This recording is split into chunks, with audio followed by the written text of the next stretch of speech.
Prendendo la definizione di teologia di San Anselmo, fides quaerens intellectum, la fede che cerca la comprensione, potremmo dire che la teologia cristiana studia le religioni non cristiane in due modi.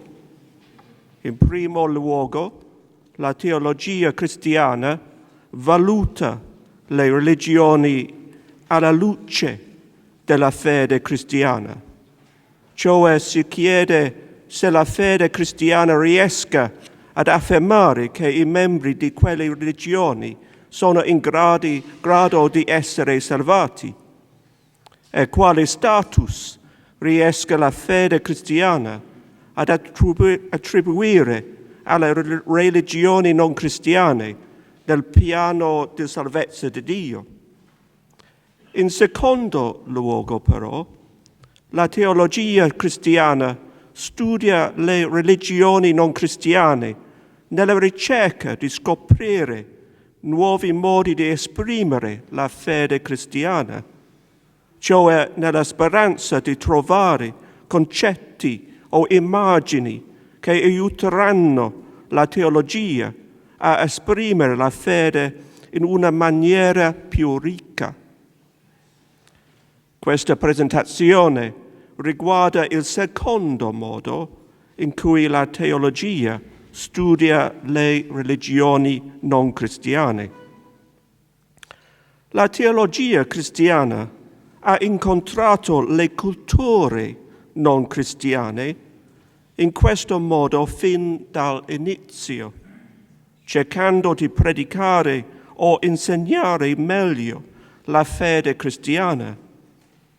Si pensa a San Paolo davanti all'Areopago, utilizzando elementi dalla filosofia o della letteratura greca nel suo discorso ad Atene. Si pensa alla promozione da parte di San Agostino dell'uso delle arti liberali per l'esegesi biblica o della filosofia neoplatonica per esprimere la dottrina cristiana.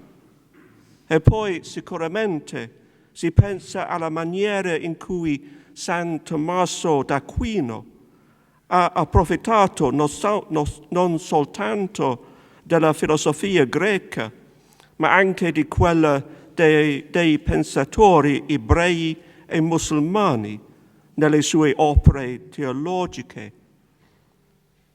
Il fatto che alla teologia moderna interessi l'incontro con le religioni stesse, però, è certamente uno sviluppo nuovo. In passato l'incontro della teologia cristiana con le culture non cristiane era normalmente caratterizzato da un atteggiamento molto negativo nei confronti degli elementi religiosi. Invece gli elementi letterari o filosofici venivano apprezzati in quanto separati e opposti a quelli religiosi.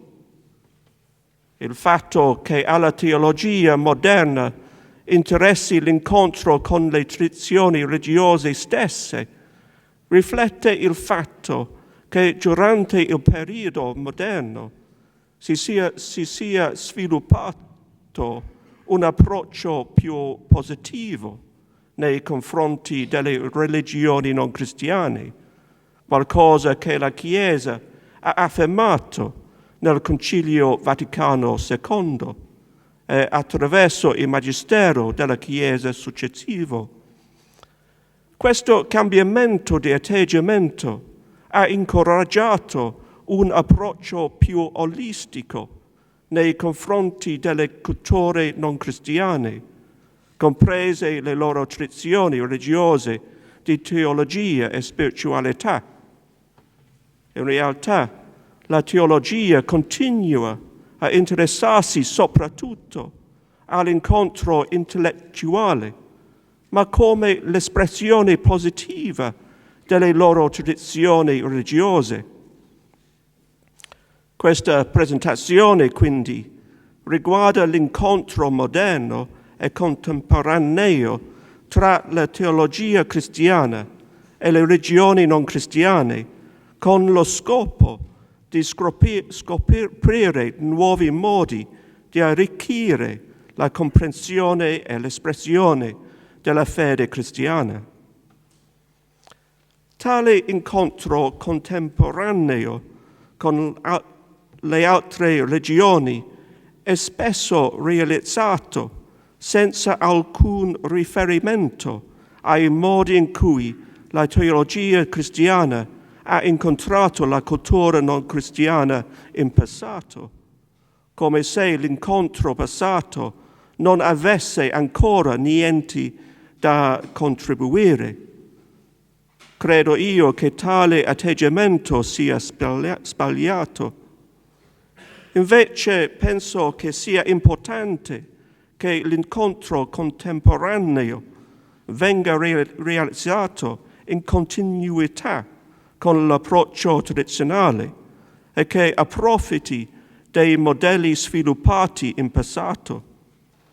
Perciò in questa presentazione intendo considerare il modello sofisticato offerto a noi da San Tommaso d'Aquino come una guida per capire ancora oggi come e perché la teologia debba studiare le tradizioni non cristiane. Infatti l'approccio di San Tommaso è raccomandato come modello per questo nel Magistero della Chiesa, evidenziato nell'enciclica Fides et Ratio. Il mio interesse personale per questo tipo di incontro teologico con le altre religioni si è concentrato sul rapporto tra la teologia tomistica e le tradizioni orientali, in particolare con le tradizioni religiose dell'induismo. Perciò in questa presentazione prendo in considerazione alcuni esempi del lavoro di teologi tomistici, sia passati sia contemporanei, che lavorano in questo campo, per illustrare come il modello di San Tommaso possa essere applicato nel caso di altri incontri interreligiosi teologici. Torniamo poi prima al modello che l'Aquinate ci offre, un testo importante dove l'Aquinate definisce come la teologia possa incontrare il pensiero non cristiano in modo positivo, è trovato nel suo commento al De Trinitate di Boezio. Questo testo rappresenta il luogo in cui l'Aquinate tratta più ampiamente di questo tema. Quindi è qui che troviamo la guida più utile per l'incontro teologico contemporaneo. Per l'Aquinate questo è un incontro tra sacra dottrina e filosofia, cioè tra la fede rivelata da Dio e poi espressa in teologia e il pensiero non cristiano greco, ma anche quello ebraico e musulmano, già conosciuto nell'Occidente in questo periodo. Come sappiamo bene, le opere teologiche dell'Aquinate manifestano ovunque i frutti di questo incontro. In questo testo l'Aquinate usa un'immagine biblica per caratterizzare il modo in cui la teologia approfitta di questo incontro, quello della trasformazione d'acqua in vino. Come San Tommaso dice, coloro che usano gli insegnamenti filosofici nella sacra dottrina, mettendoli al servizio della fede, non mescolano l'acqua con il vino, ma trasformano l'acqua in vino. La scelta di questa immagine non è principalmente per valutare la filosofia stessa in un modo negativo, ma per manifestare che l'uso della filosofia non cristiana non diluisca la fede, ma arricchisca la sua espressione. L'incontro con la filosofia non cristiana ha la capacità di essere qualcosa di positivo e utile per la teologia cristiana. San Tommaso specifica 3 modi in cui la teologia cristiana incontra la filosofia non cristiana, affermando che pertanto riusciamo a utilizzare la filosofia nella sacra dottrina in 3 modi.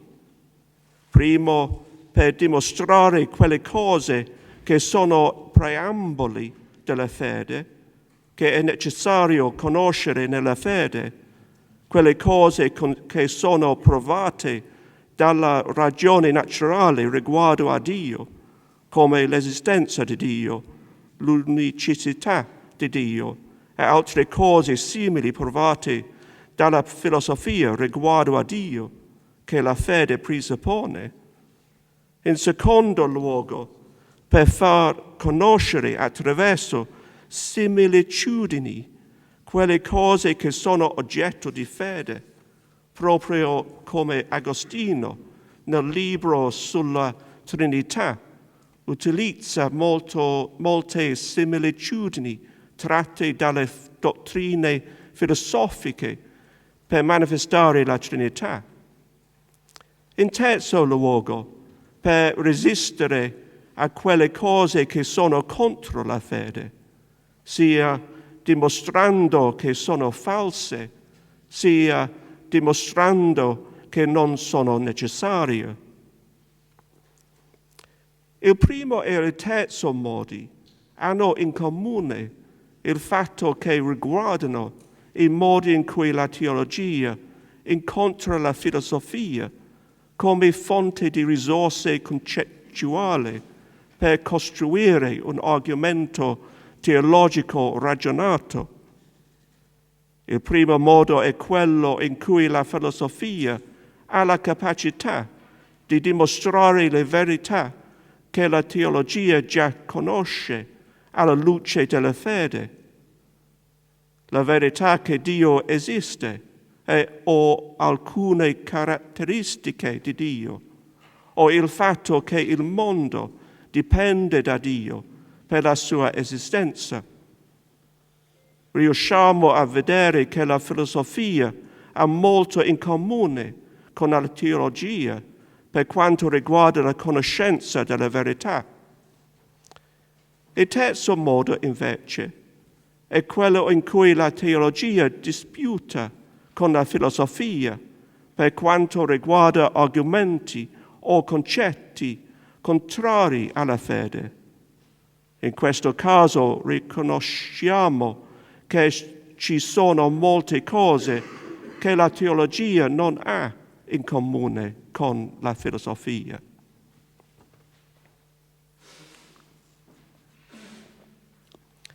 Il secondo modo, però, è un po' diverso. Secondo questo, la teologia trova nella filosofia similitudini che sono in grado di aiutare la teologia a esprimere la fede in modo più ampio. Le similitudini a cui l'Aquinati si riferisce sono idee sulla natura del mondo, concepite dalla filosofia, che sono simili in qualche modo alla verità rivelata, le quali sono in grado di aiutarci a comprendere più ampiamente la verità rivelata. In questo caso la teologia trova nella filosofia non principalmente ragionamenti, ma immagini. Riguardo al secondo modo, l'Aquinati fa l'esempio del modo in cui nel De Trinitate San Agostino usa le idee della psicologia neoplatonica, trovando immagini di Dio nell'essere umano, in particolare trovando l'immagine di Dio nella mente umana, cioè nella Trinità della memoria, dell'intelletto e della volontà. Nel De Trinitate Agostino anche sostiene che la differenza fondamentale tra la natura della mente umana e la natura di Dio significa che l'immagine di Dio, trovata nella mente umana, funge soltanto da una sorta di allegoria o metafora quando la utilizziamo per caratterizzare la Trinità divina. Questa immagine ci aiuta a raggiungere una comprensione più profonda del mistero della Trinità divina, ma non pretendiamo che si applichi letteralmente a Dio. Questa caratterizzazione del modo in cui tali similitudini funzionano nella teologia è molto importante per l'incontro teologico con le altre religioni, come vedremo in un momento. Questo secondo modo ci fa pensare all'importanza in generale della metafora nel linguaggio religioso, il fatto che sia la sacra scrittura che la teologia prendono molte cose che appartengono al mondo per parlare in modo metaforico di Dio o dell'azione di Dio. Quando parliamo di Dio come una roccia o come nostro Padre, parliamo in modo metaforico, prendendo queste cose come similitudini per esprimere aspetti di Dio o della sua relazione con noi, aspetti che non sono facili esprimere in altro modo. L'uso di metafora, infatti, è una parte fondamentale ed efficace del linguaggio religioso. Dunque il resoconto che l'Aquinati ci offre nel suo commento al De Trinitate di Boezio rappresenta una guida per la teologia in ogni secolo, per capire come e perché debba studiare il pensiero non cristiano e in quali modi la teologia riesca ad approfittare di questo incontro. Torniamo ora all'incontro tomistico con le tradizioni religiose indiane. Una parte molto importante di questo incontro è stato quello con la tradizione indù chiamata Vedanta. Il Vedanta è considerato una delle tradizioni più influenti del pensiero sistematico all'interno dell'induismo, il quale ha una importanza nell'induismo simile a quella del tomismo nel cattolicesimo. Prima di considerare questo incontro, vorrei offrire una breve sintesi del Vedanta e della sua dottrina della realtà ultima e della sua relazione con il mondo. Vedanta significa la fine dei Veda. In primo luogo si riferisce alla sezione finale dei testi sacri principali dell'induismo, i Veda. Questa sezione si chiama anche le Upanishad. In secondo luogo, Vedanta è il nome delle scuole di teologia che si sono sviluppate nel corso dei secoli, nelle quali vengono fornite spiegazioni sistematiche degli insegnamenti contenuti nelle Upanishad. Vedanta è una tradizione monoteistica. La realtà ultima è conosciuta come Brahman, che è descritto come essere onnisciente, onnipotente, infinito, uno e completamente immutabile. Brahman è l'unica causa universale del mondo, il mondo che consiste di entità spirituali e materiali, cioè le anime individuali e le entità fisiche. Le diverse scuole di teologia di Vedanta hanno poi sviluppato diverse interpretazioni degli insegnamenti contenuti nelle Upanishad, in particolare per quanto riguarda come caratterizzare la relazione tra Brahman e il mondo.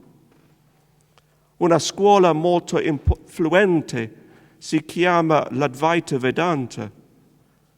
Advaita significa non duale o non due, cioè Brahman e il mondo non sono due.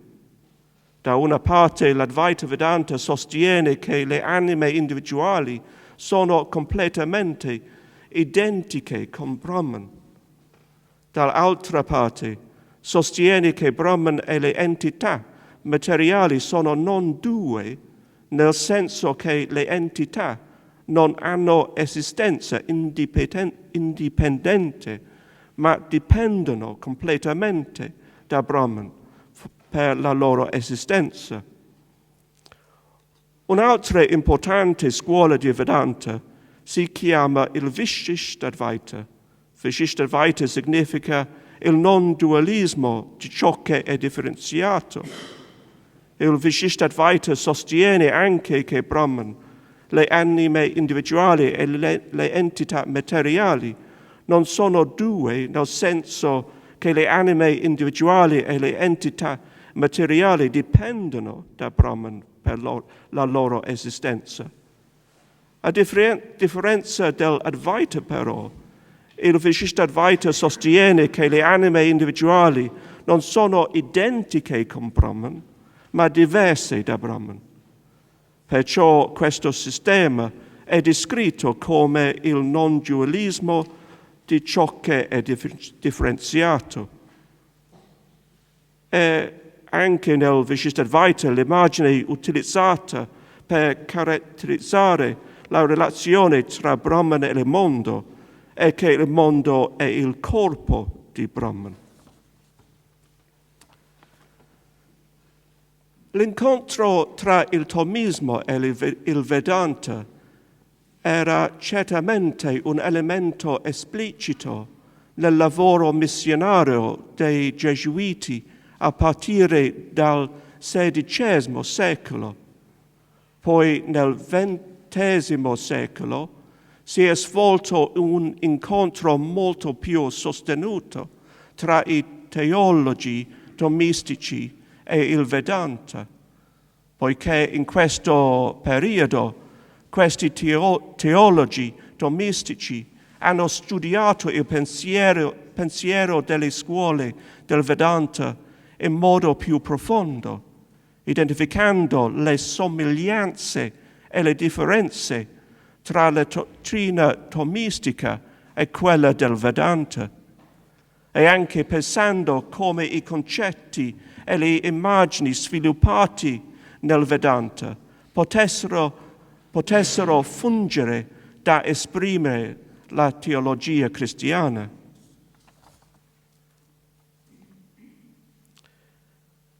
In accordo con il secondo modo, identificato dall'Aquinate, questi teologi tomistici hanno trovato nel Vedanta similitudini che potrebbero fungere da immagini o metafore per esprimere la dottrina tomistica di Dio e della creazione in modi più ricchi. Pertanto hanno trovato nel linguaggio non duale del Vedanta una similitudine per la relazione unica che è la dottrina di creazione. Il linguaggio non duale ha la capacità di esprimere con grande forza il fatto che il mondo non ha alcuna esistenza a parte Dio. Dio e il mondo veramente sono non due, nel senso che il mondo non esiste separatamente. Tuttavia, il linguaggio non duale del Vedanta deve essere metaforico. Quando utilizzato nel resoconto teologico cristiano, deve essere metaforico per due ragioni.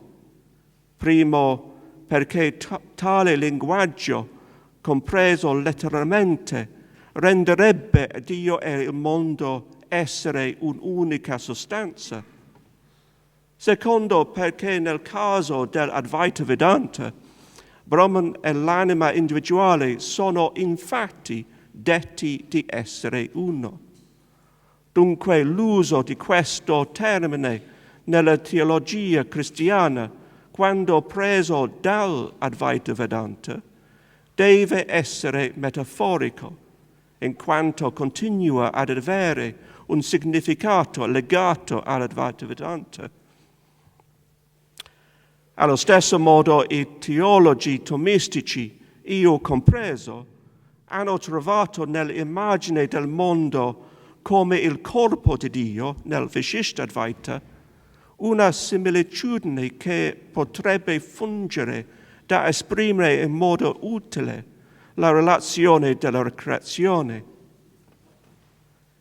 In passato l'idea che il mondo fosse il corpo di Dio fu considerato inaccettabile nella teologia cristiana, perché sembrava rendere panteista la relazione tra Dio e il mondo.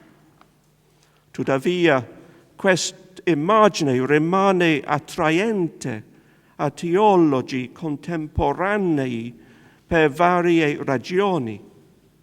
Primo, perché ha la capacità di esprimere un senso della vicinanza molto stretta nella relazione tra Dio e il mondo. Secondo, perché rafforza il valore intrinseco del mondo che dovrebbe essere riconosciuta più ampiamente dagli esseri umani, qualcosa particolarmente importante nel contesto attuale in cui le preoccupazioni ecologiche sono tanto urgenti. Nel caso del Vishishtadvaita, la relazione tra l'anima e il corpo non è in realtà panteistica, perché è legata a un'antropologia dualistica. Perciò il Vishishtadvaita definisce la relazione in questo modo. Un corpo è qualsiasi sostanza che un'anima è in grado di controllare e sostenere per i propri fini e la cui natura essenziale è completamente quella di essere al servizio di quel corpo. Applicata al caso di Dio e il mondo, questa definizione rende Dio e il mondo diversi. Non sono un'unica sostanza in modo panteistico. Piuttosto esprima la dottrina che il mondo dipende da Dio per la sua esistenza, che è sotto la guida della provvidenza divina e che esiste per glorificare Dio. Perciò questa definizione del corpo è compatibile con la dottrina della creazione. Quindi l'uso di questa immagine potrebbe fungere da esprimere questa relazione in modo adatto alle ragioni che rendono questa immagine attraente a teologi contemporanei. Tuttavia deve essere inteso come metafora nel contesto della teologia cristiana, perché in questo contesto la definizione letterale della relazione di un'anima con un corpo rimane quello di un'unica sostanza. Allora, questi esempi tratti dal Vedante sono similitudini, secondo il secondo modo di San Tommaso. Sono utilizzati come metafore. Tuttavia, proprio come con l'uso generale della metafora nel linguaggio religioso, queste similitudini hanno un potere grande per aiutarci a raggiungere un senso più profondo dei misteri della nostra fede. Le similitudini appena considerate hanno infatti il potere di permetterci di comprendere più profondamente o riccamente il mistero della relazione unica della creazione. Allora, per concludere, dunque, vediamo come il modello di San Tommaso riesce a guidarci nell'incontro contemporaneo tra la teologia cristiana e le religioni non cristiane e con le sue tradizioni di teologia e cultura. Mi pare che il secondo modo identificato di San Tommaso ci offra un modo particolarmente ricco da esplorare in questo incontro. Riconosciamo che questo modo rappresenta l'opportunità di arricchire l'espressione teologica per approfondire la comprensione della fede, senza correre il rischio di cambiare in modo fondamentale la dottrina stessa della fede. Il caratterizzare di tale impegno teologico come ricerca di similitudini chiarisce anche che non si tratta di una forma di sincretismo religioso, perché quando utilizziamo una metafora in genere nel linguaggio religioso è molto chiaro che non intendiamo affermare un'identità reale tra il termine che utilizziamo come metafora e l'entità a cui lo applichiamo. Quando diciamo che Dio è una roccia, non intendiamo dire in realtà che sia una roccia. Allo stesso modo, quando prendiamo similitudini da un'altra religione, è chiaro che non intendiamo affermare un'identità da quella religione e il cristianesimo. Insomma, una ragione per cui la teologia studia il sacro nelle altre religioni è perché la teologia cerca sempre nuovi e più ricchi modi di esprimere la fede attraverso l'incontro con queste religioni. Come l'enciclico Fides et Ratio ci ricorda, l'incontro con il pensiero e la cultura non cristiana è stato sempre una parte importante nello sviluppo della teologia cristiana. Dovrebbe rimanere così anche oggi. Grazie.